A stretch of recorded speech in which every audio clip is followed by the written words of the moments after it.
Welcome நண்பாஸ் and நண்பீஸ். இன்னைக்கு வீடியோவில் a day in my life full vlog தான் பார்க்க போகிறீங்க.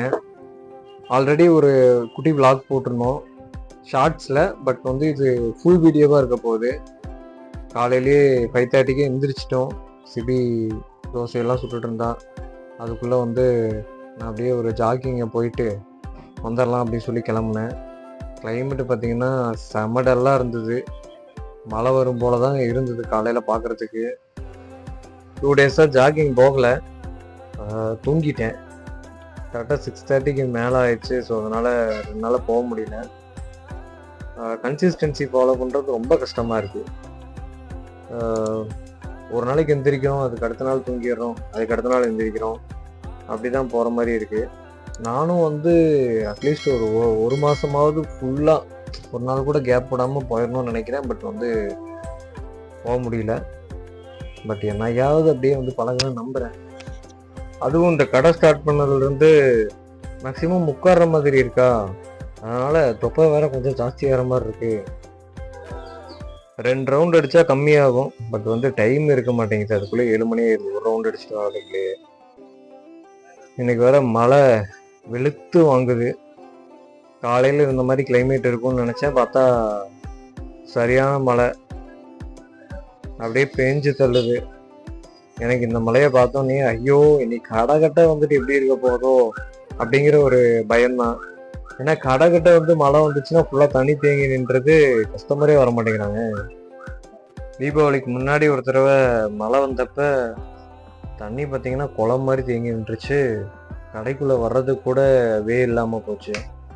அப்புறம் நல்ல வேலை நம்ம பக்கத்து கடையில் வந்து மோட்டர்லாம் பம்பெல்லாம் வச்சு அதை வந்து தண்ணியை வெளியே எடுத்து கொஞ்சம் ட்ரெயின் ஆயிடுச்சு. அதுக்கப்புறம் சிபிக்கு 8 மணிக்கு உள்ளே இருக்கணும். ஆல்ரெடி வந்து 8:05க்கு மேலே தாண்டி போயிடுச்சு.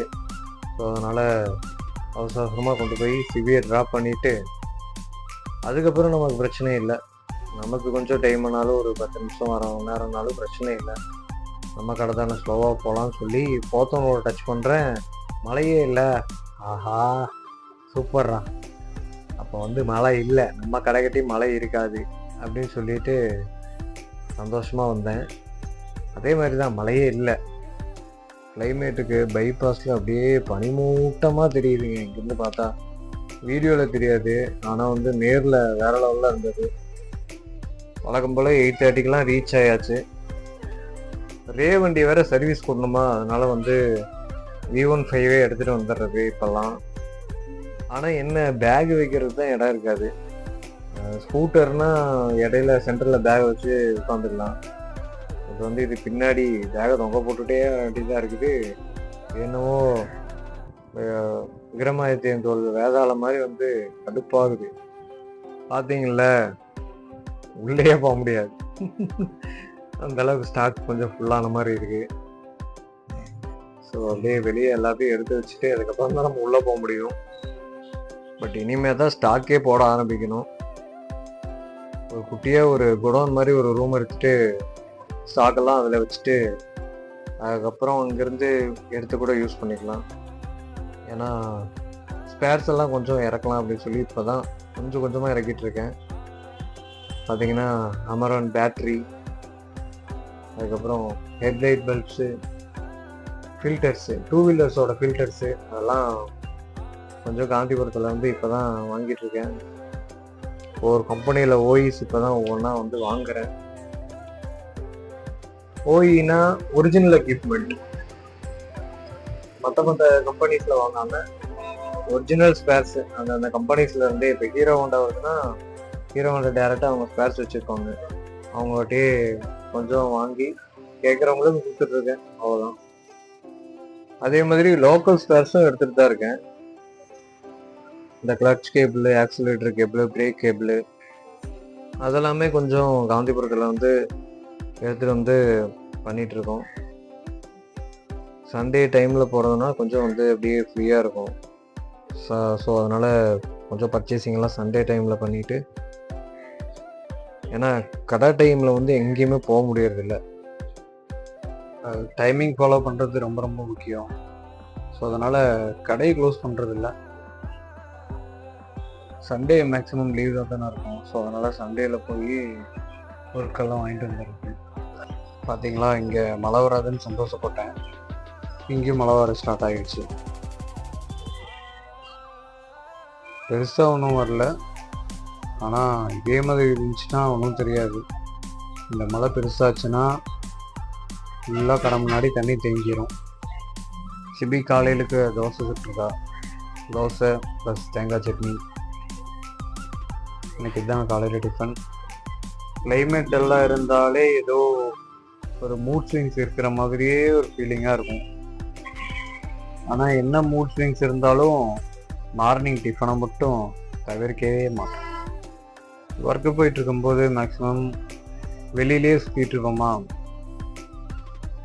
வண்டியை ஒரு இடத்துல இருந்து எடுத்து இன்னொரு இடத்துக்கு போயிட்டு ஏதோ கொஞ்சம் நேரமாவது நடக்கிற இது இருக்கும். கடையில் இருக்கிறதுனால மேக்ஸிமம் நடக்கிற அந்த இது கிடைக்கும். கடைக்குள்ளேயே நடந்துட்டு இருப்பேன். பட் ரொம்ப தூரம்லாம் நடக்கிறது இல்லையா, ஸோ அதனால் அளவாக சாப்பிட்டுக்கிறது. ஒரு 2 தோசை, மத்தியானம் ஒரு ஹாஃப் டிஃபன், அவ்வளோதான். டீனாலும் ஒரு ஹாஃப் கிளாஸ் தான். அது மார்னிங் ஒன்ஸ் எடுக்கிறதோட சரி. ஏன்னா சுகரும் அதிகமாக சேர்த்துக்கூடாது இல்லையா, அதனாலேயே ஃபேட்டு போடும்.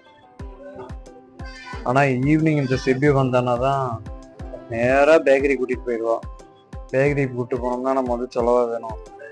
அங்கே வேற பழ பஜ்ஜி, எல்லாம் ஆயில் ஐட்டம்ஸ் போய் ஸ்டார்ட் பண்ணுவோம் சாயந்தரம். சிபி மத்தியானத்துக்கு லெமன் ரைஸ் வச்சுருக்கா. அதோட தொட்டுக்க கேரட் பீன்ஸ் பொரியல். பார்த்தீங்களா, சொன்னல கொஞ்சமாக தான் சாப்பிட்டுக்கிறது. ஒரு ஹாஃப் டிஃபன் தான். ஆனால் இது எல்லாமே மத்தியானத்தோட முடிஞ்சது. நைட்டு ஃபுல் வெட்டு தான். நைட்டு எந்த ரூல்ஸும் கிடையாது. அப்படி ஏதாவது இருந்தாலும் மீறப்படும். ஏன்னா ரூல்ஸ் அண்ட் ரெகுலேஷன்ஸ் நைட்டுக்கு கிடையாது.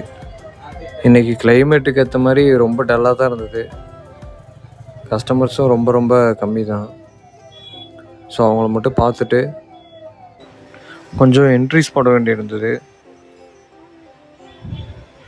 இந்த மாதம் ஃபுல்லாக என்ட்ரி போட வேண்டியிருக்கு. நோட்டில் எழுதியிருப்பேன், பட் லேப்புக்கு எப்போவுமே என்ட்ரி பண்ணி வச்சுப்பேன். அது மட்டும் இல்லாமல் இந்த அவுட் ஆஃப் ஸ்டாக் எது இருக்குங்கிறதும் கொஞ்சம் அப்டேட் பண்ணால் தான் பேலன்ஸ் தெரிய வரும். ஸோ அதனால் அதையும் அப்டேட் பண்ணி விட்டுட்டு என்னென்ன ஸ்டாக் தேவையோ அதெல்லாம் ஆர்டர் பண்ணி விடணும். வேறு என்ன, அவ்வளோதான். சிசிடிவி ஃபுட்டேஜ் 2-3 ஆட் பண்ணலான்னு பார்த்தேன். பட் நிறைய இருக்கிறதுனால ஆட் பண்ண முடியல. நெக்ஸ்ட் டைம் வீடியோ எடுக்க ட்ரை பண்ணுறேன். இந்த புது லைட் செட்டிங்கை பற்றி உங்கள்கிட்ட சொல்லவே இல்லை. ஒன்று வாங்கியிருந்தேன். ஸோ அவ்வளோதான். இந்த வீடியோ பிடிச்சிருந்துச்சுன்னா ஒரு லைக்கை போட்டு சப்போர்ட் பண்ணுங்கள். மறக்காமல் நம்ம சேனலை சப்ஸ்கிரைப் பண்ணிக்கோங்க. அவ்வளோதான், வீட்டு வந்தாச்சு. இன்னொரு வீடியோவில் பார்க்கலாம். பாய்.